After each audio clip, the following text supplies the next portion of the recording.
आपात स्थिति को लेकर लगातार तैयारियों का दौर जारी है और कल देश भर में कई शहरों में मॉक ड्रिल होगी, जिसमें फरीदाबाद भी शामिल है। डिफेंस एक्सपर्ट और विंग कमांडर सत्येंद्र दुग्गल का कहना है कि 100 से 120 ऐसे बिंदु हैं जिस पर मॉक ड्रिल होती है। युद्ध की स्थिति में कैसे रडार सिस्टम से बचा जाता है, इसके लिए कई तरह के अलग अलग सायरन बजते हैं। कुछ सायरन रुक रुक कर बजाए जाते हैं तो कुछ ज्यादा देर तक बजाए जाते हैं। रिपोर्ट देखिए। भारत पाकिस्तान के बीच में जिस तरह से रिश्तों में तनाव चल रहा है और ऐसे में अगर युद्ध जैसी आपात स्थिति आती है तो सिविलियंस को कैसे बचाया जाएगा, उसको लेकर कल देश भर के कई शहरों में मॉक ड्रिल होनी है और उस मॉक ड्रिल के तहत किस तरह की स्थिति होगी और कैसे बचाव किया जाएगा, ये तमाम चीजों पर जानकारी भी दी जाएगी और मॉक ड्रिल की जाएगी। ऐसे में लेकिन फरीदाबाद भी उस शहरों में शामिल है जहां मॉक ड्रिल होनी है। हम फिलहाल सेक्टर 12 में हैं और जिस बिल्डिंग में के पास हम खड़े हैं आप ये देखेंगे तो ये लघु सचिवालय है, 6 मंजिल की बिल्डिंग है और इसी तरह की बिल्डिंग पर अगर कोई आपात स्थिति होती है तो किस तरह का वो मॉक ड्रिल होगा, सायरन बजाने से लेकर किस तरह के सायरन होंगे और इसके अलावा कैसे सिविलियंस को बचाया जाएगा, ये तमाम चीजें उस मॉक ड्रिल के द्वारा बताई जाएंगी। हमारे साथ में एक्सपर्ट हैं डिफेंस के और विंग कमांडर सत्येंद्र दुग्गल जी हैं, उनसे बात कर लेते हैं। सर, मॉक ड्रिल का ऐलान किया गया है, कल फरीदाबाद भी उसमें शामिल है जहां मॉक ड्रिल होना है। कौन से वो बिंदु होते हैं मॉक ड्रिल के जब ऐसी स्थिति हो युद्ध जैसी? जी, मॉक ड्रिल एक बहुत ही आवश्यक जो है प्रक्रिया है और बड़ा सामयिक बात आप कर रहे हैं यहाँ पर, और हम ऐसी जगह खड़े हैं जो शायद कुछ समय के बाद में शायद कंट्रोल सेंटर में, कमांड एंड कंट्रोल सेंटर में परिवर्तित भी हो सकता है। देखिए, मॉक ड्रिल जो है वो कई पॉइंट्स पर होती है, कई बिंदुओं पर होती है और उसके लिए तो एक शहरी को, एक नागरिक को हमेशा तैयार रहना चाहिए। फॉर एग्जाम्पल, एक छोटी सी बात से बड़ी बात तक ले जाएं तो जो ब्लैकआउट है उसके लिए सायरन किस तरीके से होगा, लंबा सायरन होगा। जब ब्लैकआउट क्लियर हो जाएगा तो उसके लिए एक अलग तरीके से सायरन है, उसकी ट्रेनिंग।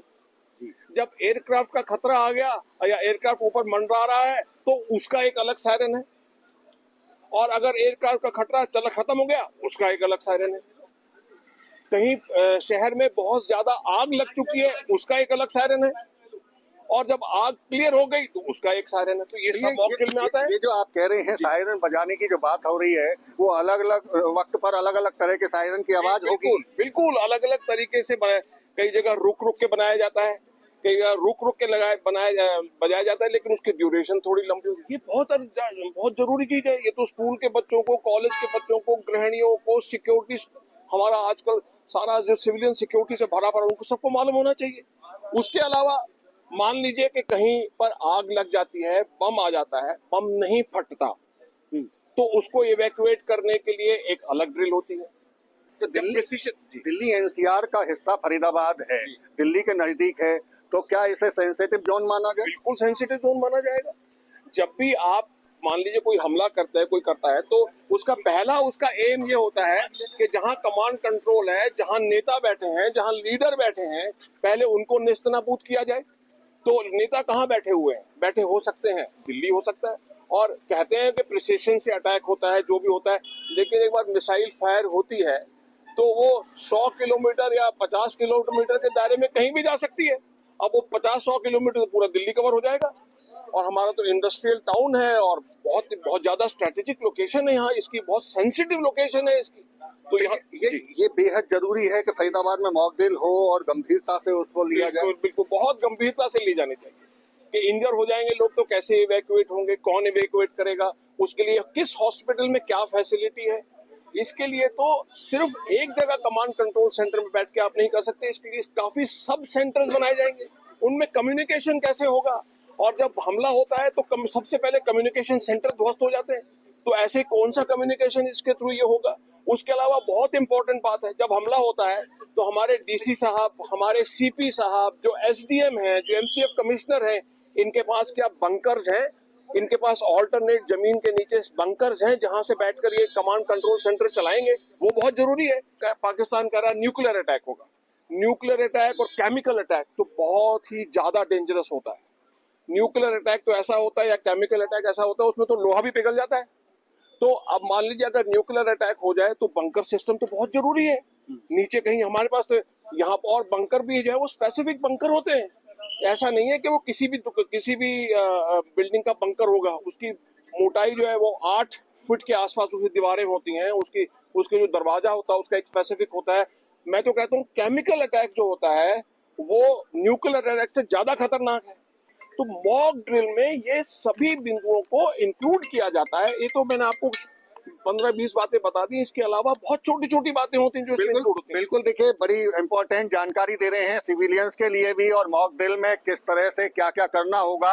100 से भी ज्यादा ऐसे बिंदु हैं जिन पर ध्यान रखना होगा, और फरीदाबाद जैसे सेंसिटिव जोन में ये बेहद गंभीरता से इसको लिया जाना चाहिए। इसी को लेकर डिफेंस एक्सपर्ट और विंग कमांडर सत्येंद्र दुग्गल जानकारी भी दे रहे हैं, और किस तरह से अगर युद्ध होता है तो उसमें बचाव करना है, इस बात की भी पूरी जानकारी दे रहे हैं। फरीदाबाद से देवेंद्र कौशिक, इंडिया न्यूज। अब देखिए, युद्ध की तैयारी को लेकर देश भर में कल मॉक ड्रिल किया जाएगा। कई ऐसे शहर हैं जहां पर तैयारियां भी मॉक ड्रिल को लेकर शुरू हो चुकी है। हमने आपको रिपोर्ट भी दिखाई जिसमें साफ तौर पर आपने सुना कि मॉक ड्रिल कई प्रकार के होते हैं। सायरन अगर देर से बजता है तब आपको क्या करना चाहिए।